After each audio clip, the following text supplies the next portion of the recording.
আজকে এমন একটা রেসিপি শেয়ার করব যা এক ঝলক দেখে খেতে মনে চাবে। হ্যাঁ, সত্যি বলছি, চেটেপুটি খেতে মনে চাবে। হ্যালো বন্ধুরা, আসসালামু আলাইকুম। কেমন আছো সবাই? আশা করি ভালো আছো সবাই।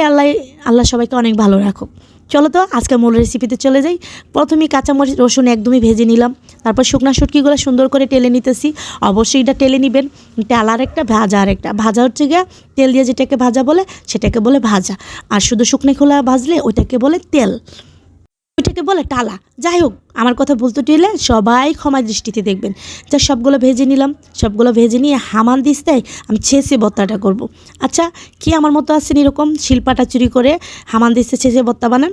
আর ভর্তাটা কিন্তু খেতে বেশ মজা হয়েছিল। যাই হোক, আমার কিন্তু হামান দিস্তার থেকে হামান আছে। তারপর আমি মনে করো শিলপাটার যে শিল থাকে সে শিল দিয়ে ছেঁচে নিতেছি। আর শিল দিয়ে ছেঁচলে না অনেক তাড়াতাড়ি করা যায়। আমার মতো কে কে আছো কামচুর, সবাই কমেন্ট বক্সে সাড়া দাও। আর আমার ভিডিওটা ভালো লেগে থাকলে বন্ধুরা সাবস্ক্রাইব করে দিয়ে লাইক দিয়ে আমার পাশে থাকবে। যাই হোক, তোমাদের সাথে কথা বলতে বলতে আমার ভর্তা বানানো একদমই রেডি। আচ্ছা, আমার রেসিপিটা কেমন হয়েছে আজকে বলো তো একটু, আর আলতো হাতে একটু মিলাই নিবা। সবাই ভালো থাকবা, সুস্থ থাকবা।